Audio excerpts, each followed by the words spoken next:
여러분 반갑습니다. 베럴라이프 심연수의 데이터와 미국 증시 8번째 시간입니다.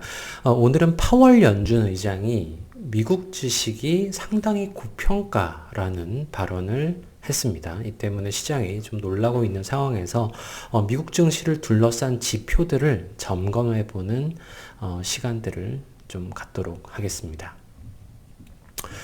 사실 이렇게 파월 연준 의장이 지수 레벨 혹은 밸류에이션에 대한 경고를 하는 게 그렇게 잦은 일은 아닙니다. 그렇기 때문에 우리는 물가와 경기 그리고 이제 기업 실적 관점에서 현재 미국 증시가 어떤 상황에 처해 있는지 한번 숫자를 중심으로 살펴보도록 하겠습니다.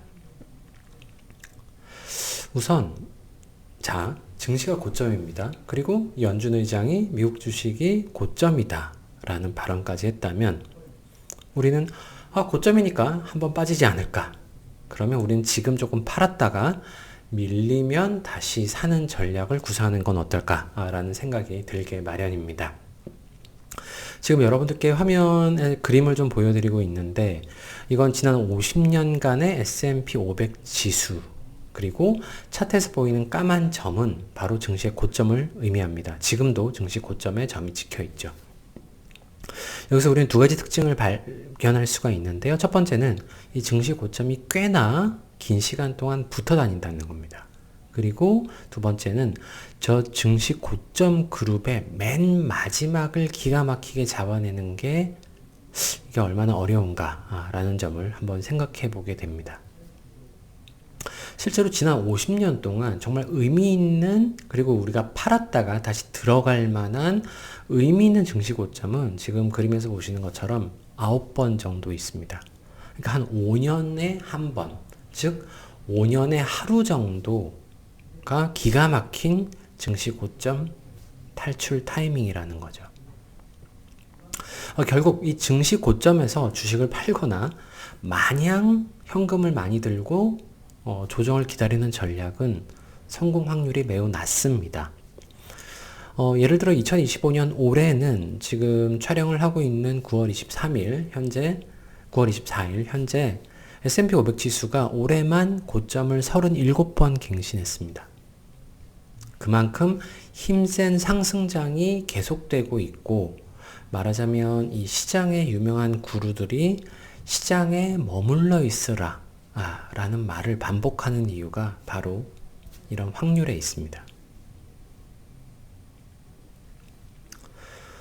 시장이 두려워하는 건 어쩌면 물가 상승과 경기 침체, 즉 스태그플레이션일 수 있습니다. 그런데 파월 의장이 또 이런 얘기도 했죠. 관세발 인플레이션 영향이 앞으로 수개월간 낮은 수준에 그칠 것이다. 어떻게 들리세요? 여러분은 이 얘기를 믿어주고 싶으신가요? 혹은 믿기 어렵다고 받아들이시나요? 근데 가장 중요한 건 내가 믿느냐 보다 시장이 믿느냐입니다. 그러니까 시장이 앞으로의 기대 물가를 어느 정도 반영을 하고 있느냐가 굉장히 중요한 것이고 저희가 이 인플레이션 수학금리로 다시 한번 산출을 해낸 앞으로 1년 그리고 앞으로 13개월에서 24개월 그 다음 1년이죠. 그리고 그 다음 1년에 지금 기대 물가를 산출을 해보면 지금 2025년 9월부터 2026년 8월까지 이 1년간의 물가 상승률 전망은 3.3%입니다. 그런데 내년 9월부터 2027년 8월까지의 물가 기대는 2.5%로 뚝 떨어집니다. 말하자면 파월 연준 의장이 얘기를 한 것처럼 물가 상승이 아마 일시적일 것이다 라는 것에 지금 시장이 믿어주고 있다라는 거죠.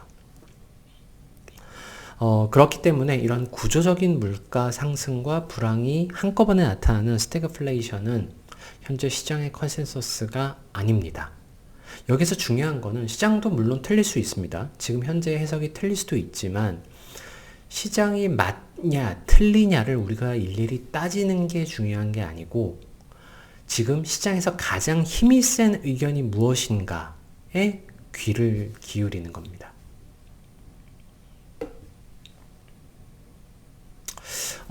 미국 경기에 대한 기대감 변화, 이것도 우리가 유심히 살펴볼 필요가 있습니다. 8월 초까지만 해도, 7월 말이죠. 3분기 미국 GDP 성장률 컨센서스는 1%였습니다. 그런데 지금 9월 중순을 지나면서 1% 전망이 1.5%로 상향됐습니다. 애틀란타 연방준비은행의 GDP 나오 기준으로 또 다시 한번 살펴보면 7월 31일에는 3분기 GDP 성장률 전망이 2.3이었습니다. 그런데 지금은 3.3까지 올라왔습니다. 특히 조금 그 낮은 단계의 그 숫자로 좀 적혀 있는데 7월 말에는 소비의 기여도가 1.3%였는데 지금은 1.8%로 소비 부분이 많이 올라왔습니다.